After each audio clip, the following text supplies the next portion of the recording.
Assalamualaikum warahmatullahi wabarakatuh.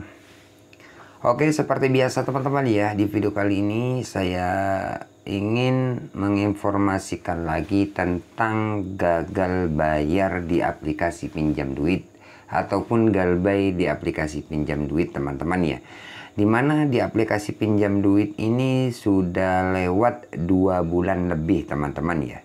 Nah, seperti apa resiko galbay di aplikasi pinjam duit ataupun gagal bayar di aplikasi pinjam duit tahun 2024. Nah, di video ini saya akan menjelaskan sesuai pengalaman, sesuai aplikasi yang saya punya ya. Oke, buat teman-teman yang penasaran tentang resikonya, kalian simak video ini sampai selesai agar teman-teman yang saat ini terjerat di aplikasi pinjam duit biar tidak terlalu panik yang berlebihan ya, karena di video ini saya akan menjelaskan sesuai pengalaman. Oke teman-teman, tanpa lama-lama langsung saja kita bahas teman-teman ya. Oke, di sini sudah saya buka ya untuk aplikasi pinjam duit. Untuk aplikasi pinjam duit yang saya buka ini sudah kesekian kalinya yang selalu saya update terus teman-teman ya. Perlunya saya menginformasikan tentang resiko galbay ataupun gagal di aplikasi pinjam duit. Nah, untuk aplikasi pinjam duit ini sudah lewat 2 bulan.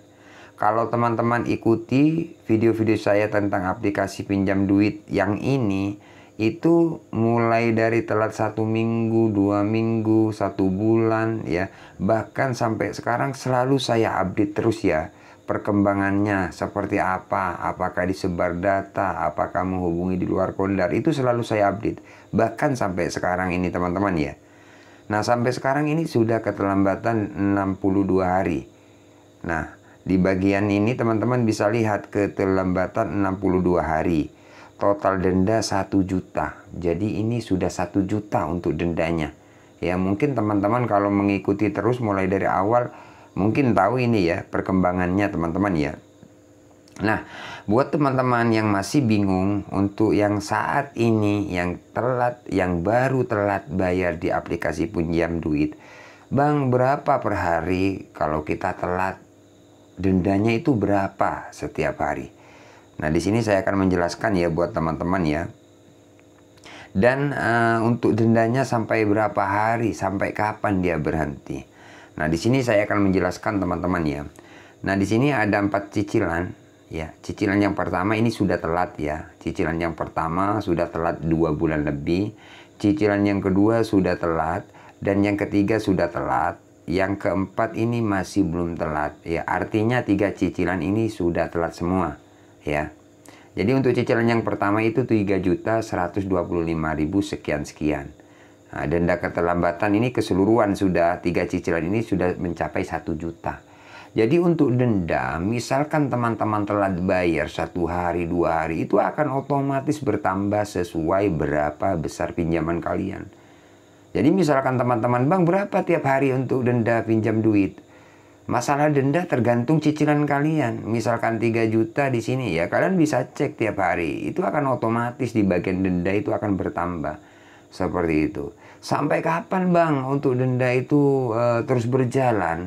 Untuk pengalaman saya pribadi teman-teman ya, untuk bunga itu kalau kalian memang nggak bayar itu biasanya memang sampai 3 bulan baru dia stop. Kalau teman-teman sudah lebih dari 3 bulan itu baru stop, baru sudah berhenti untuk denda. Nah, kalau teman-teman masih belum sampai 3 bulan, cuman telat 1 minggu, 2 minggu, itu akan terus berjalan untuk bunganya sesuai berapa besar pinjaman kalian.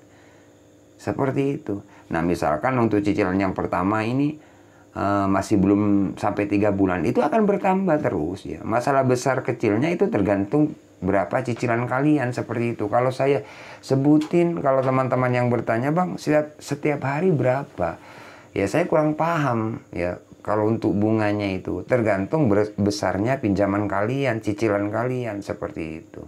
Kalau masalah berhenti, itu setiap cicilan biasanya 3 bulan baru stop kalau kalian nggak bayar. Kalau kalian masih telat 1 minggu, 2 minggu, itu terus berjalan 1 bulan, 2 bulan masih tetap berjalan. Kalau sudah 3 bulan baru stop. ke atasnya itu sudah stop, sudah gitu teman-teman ya. Nah ini sudah lewat dari ini sudah lewat dari 2 bulan bang. Resiko galbay di aplikasi pinjam duit, resiko gagal bayar di aplikasi pinjam duit seperti apa bang? Nah di sini saya akan menjelaskan resiko yang pertama. Kalau teman-teman mau jatuh tempo ataupun sudah telat bayar, itu biasanya memang diteror teman-teman. Bahkan kalian akan diteror lewat WA, lewat email, itu setiap hari. Kalau teman-teman masih telat 1 minggu, 2 minggu, itu masih gencar-gencarnya setiap hari di WA, di telepon, di teror, itu aja sih. Makanya buat teman-teman kalau memang tidak mampu bayar atau memang tidak ada dana, misalkan kalian dapat WA kayak apapun, kalian nggak usah panik, itu hanya teror. Semakin teman-teman semakin kalian takut, semakin ditakut-takuti. Misalkan kalau kita takut seperti apa bang? Ya banyak teman-teman yang telat bayar, kemudian dia karena diteror terus-menerus akhirnya memblokir nomor yang nagih, memblokir nomor yang neror kayak gitu. Itu ketahuan kalau kalian sudah takut dan panik. Akhirnya dia menggunakan nomor banyak ke nomor kalian itu, menggunakan nomor lain-lain kayak gitu. Kan banyak sih kalau kalian telat bayar, bahkan di WA lewat nomor lain bisa sampai 5, bahkan ada yang sampai 10 nomor yang berbeda akan masuk ke WA kalian kan, seperti itu. Nah, saran saya misalkan teman-teman dapat WA seperti itu, kalau kalian memang takut dan panik, kalian matikan aja nomor sih, jangan aktifkan. Itu saran saya. Apakah kondar dihubungi bang? Iya, kalau kondar kontak darurat itu sudah pasti dihubungi sih, kalau kalian memang telat bayar.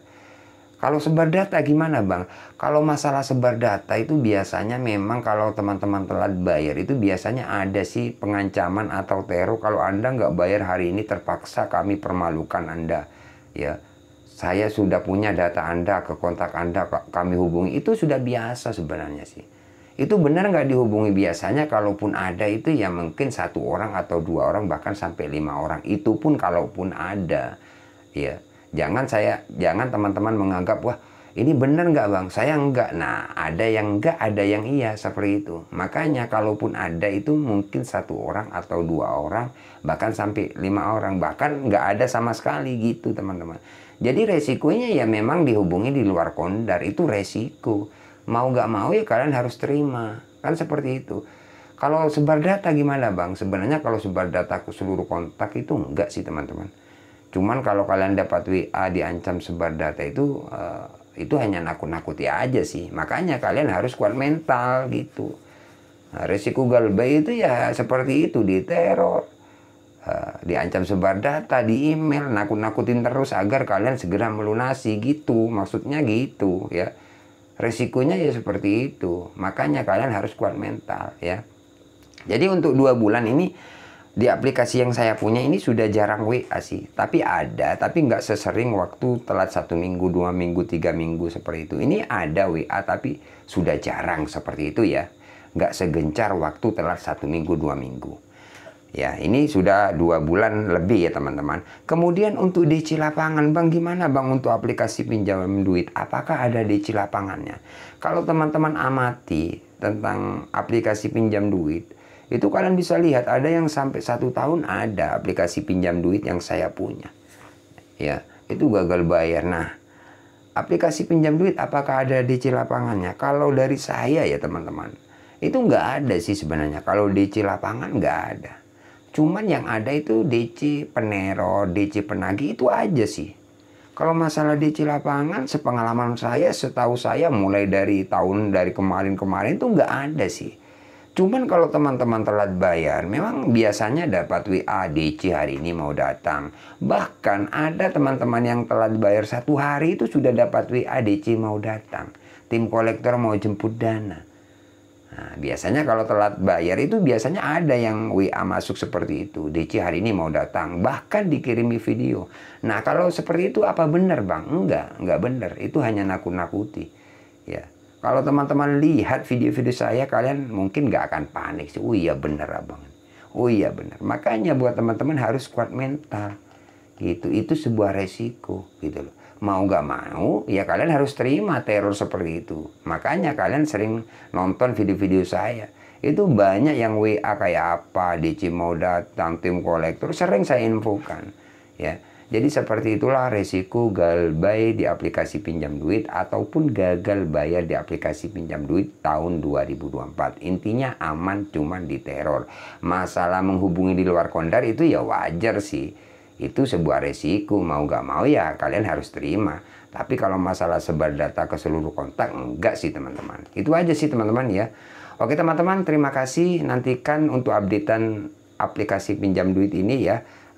Nanti saya update lagi. Ini baru 2 bulan ya. Nanti saya update terus menerus ya buat teman-teman. Makanya buat teman-teman jangan lupa subscribe ke channel ini ya, agar teman-teman tidak ketinggalan info terbaru dari channel saya. Oke, terima kasih. Semoga video ini bermanfaat. Saya akhiri untuk video kali ini. Assalamualaikum warahmatullahi wabarakatuh.